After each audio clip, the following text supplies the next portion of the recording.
중년 다이어트는 몸무게에 너무 강박을 안 가지셨으면 좋겠다. 얼굴살 안 빠지면서 다이어트 하는 방법 이런 것들은 진짜 솔직한 말로 의미가 없어요. 영양분을 흡수하고 내보내는 공간이 장이기 때문에 장 청소는 정말 어렸을 때보다 월등히 더 자주 해주는 게 좋아요. 여자들이 나이가 들수록 살을 빼다 보면 남상이 되잖아요.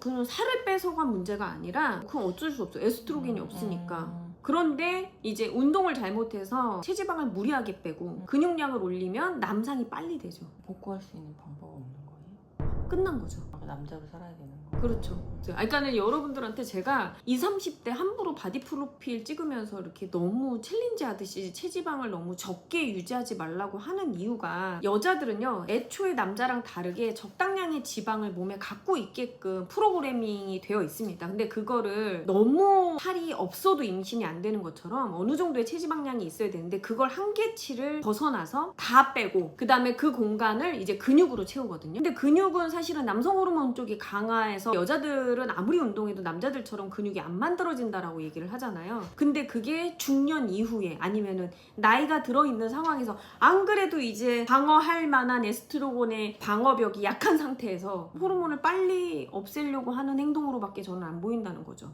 그래서 왜 얼굴살 안 빠지면서 다이어트 하는 방법 이런 것들은 진짜 솔직한 말로 의미가 없어요. 그래서 저는 오히려 중년 다이어트는 몸무게에 너무 강박을 안 가지셨으면 좋겠다. 똑같은 몸무게라도 나이가 들면 살의 분포가 다르기 때문에, 그럼 그레이스님은 살 몇 킬로 빼셨어요? 라는 질문에 내가 답을 안 하는 게, 그 나만의 이제 사이즈를 보는 그게 있어. 나는 옛날 옷을 입으면은 맞다고 생각하거든요. 조금 끼는 것 같아. 그러면은 이제 복부 운동을 엄청 겁나 열심히 해요. 예, 그래서 저는 여러분들이 나이가 들면서 무리하게 내 체질을 막 바꿔서 근육이 많으면 무조건 살이 안 찌는 몸이다 이렇게 생각할 게 아니라, 이게 호르몬이 빠지는 공간을 뭘로 채우는지가 굉장히 중요하기 때문에 저는 절대로 몸을 무리하게 만드는 거는 비추입니다. 그리고 진짜 평생 운동하셨던 분들이 아니고 지금에서야 이제 살 뺀다고 이 나이 먹고 운동하는 거, 제가 지금 운동한다고 갑자기 한 40분, 50분씩 운동하면 나 죽어요. 저는 평생 운동을 안 하고 살았던 걸로 유명하지 않습니까? 운동할 거면 누워있겠다? 그래서 지금 집에서 10분씩 운동을 할 때 몸을 늘리는 작업 있잖아.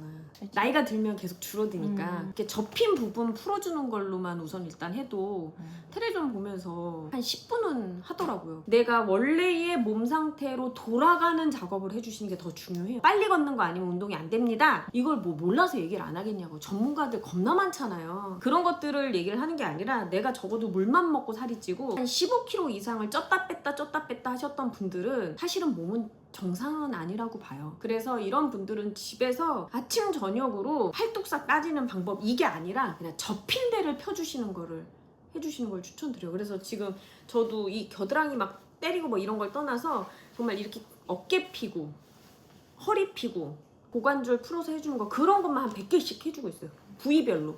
그러니까 그거 다 하면 땀 흘리는 거 진짜 지구상에서 제일 싫어하거든요. 근데 땀이 정말 비 오듯이. 그래서 없던 땀 흘리니까 지금 얼굴에 이렇게 조금 나오는 거야. 노폐물 나온다고. 그래서 이렇게 보시면 될 것 같습니다. 저는 요란하게 100일 완성 다이어트 하기 이런 것들보다 훨씬 더 내 몸에 유의미한 좋은 어떤 결과가 나오지 않을까라고 생각합니다. 다이어트 하다 보면 탄력도도 더 갈수록 떨어지고. 네네. 그거는 어쩔 수 없어요. 여러분들 왜 콜라겐 우습게 보시면 안 되는 게, 콜라겐 무조건 챙겨 드셔야 되고요. 그래서 단백질을 챙겨 드셔야 되는 거고, 안 먹는다라고 해서 이게 제대로 돌아가는 게 아니기 때문에 탄수화물 이런 것들도 끼니에 챙겨 드셔주시면서, 제일 중요한 건 내가 안 그래도 콜라겐이 빠져나가고 있는데 더 빨리 빠져나가게끔 안 해주시는 게 좋아요. 그게 뭐냐, 염증을 만들지 않아야 돼요, 몸속에서.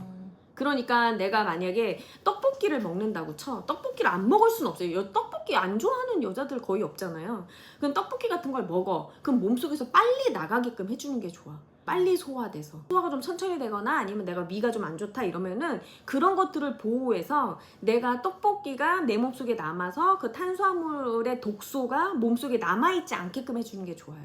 그러니까는 뭐 그런 걸 먹을 때는 장 청소하는 제품도 같이 먹어주는 게 좋고 저녁에 그런 식으로 데일리 스킨케어 해주듯이 해주시는 게 진짜 좋습니다. 더 적극적으로 혈관 속에 남아있는 찌꺼기를 빼주고 장 속에 남아있는 찌꺼기를 빼주는 작업을 데일리로 해주면 좋아요. 그러면 이제 저희 제품으로 따지면 뭐 오메가는 혈액의 질을 관리해주는 거니까, 그 다음에 설레유는 항당화를 깨부시니까, 오여신은 간에 대한 보조를 해주는 거고, 장을 청소하는데 적극적으로 관여하는 건 고지혈랑 뿅티잖아요. 그러니까 그런 식의 개념으로 매일이 중요해요. 매일이.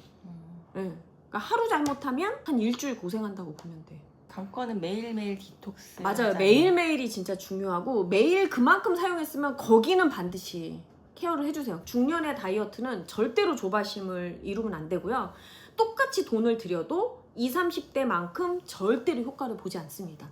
홈케어. 그래서 매일매일 챙겨줘야 되는 거는 탄수화물의 양을, 하루에 먹어야 되는 탄수화물 양을 정확하게 정리를 해주시고 나눠서 같은 시간대에 드셔주는 게 좋고요. 그 다음에 탄수화물을 그거보다 좀 더 많이 드셨을 땐 디톡스를 반드시 해주시고, 그 다음에 그런 어떤 음식물로 인해서 뭔가 내 몸속을 더럽혔었을 때는 내 피부도 동시에 그런 어떤 자극을 받았다라는 내용으로 그날은 더 특별하게 화장품도 더 많이 발라주시고, 어떤 시술이나 아니면 홈케어 중에서도 좀 막 구멍을 뚫는 듯나 뭐 이런 거 말고 더 많이 발라줘서 더 많이 발생된 활성산소를 제거하는 데 힘을 실어주시는 게 좋고요. 이 모든 것들의 가장 중요한 거는 매일매일 먹어줘야 되는 단백질의 양은 절대 빼지 마시고, 그 다음에 매일 먹어줘야 되는 물의 양을 지켜주시는 게 훨씬 더 중요하다는 사실을 알려드리고 싶습니다. 그 다음에 집에서 홈트, 그 다음에 매일매일 챙겨서 먹는 영양제나 매일매일 해줘야 되는 몸속의 어떤 그런 장치들, 이거를 하나도 놓치지 않고 가게 되다 보면은 내가 40대 후반에 했었던 시술보다 50대 초반에 하는 시술이 월등히 효과를 보실 수 있어요. 그러나 이거를 지금 40대 중후반 친구들이 놓치잖아요? 그러면은 절대로 좋은 효과를 볼 수가 없습니다. 유튜브 알고리즘 타서 막 이런 거 정보 찾아보시는 것보다 지금 제가 오늘 알려드리는 요 내용을 내가 일상생활에 정말 매일매일 하고 있는지를 한번 체크해 주시면 정말 생각보다 많은 분들이 안 하고 계실 거라는 거 저는 너무 알거든요. 그래서 이렇게 좀 챙겨주시면 좋을 것 같고, 다음엔 40대에 반드시 먹어줘야 되는 영양제 성분들을 제가 조금 한번 정리를 해서 알려드리도록 하겠습니다. 이게 그 성분을 꼭 먹어라가 아니라 이런 부분에 부족했었을 경우는 이런 식의 증상이 나타날 수 있다. 요 편으로 인사를 드려보도록 하겠습니다. 여러분들 오늘도 긴 영상 봐주시느라고 고생하셨고요. 저는 다음 시간에 또 인사드리도록 하겠습니다. 감사합니다. 일어났습니다. 땡큐 땡땡큐 엄마 땡땡큐 땡큐 땡큐 땡땡땡땡땡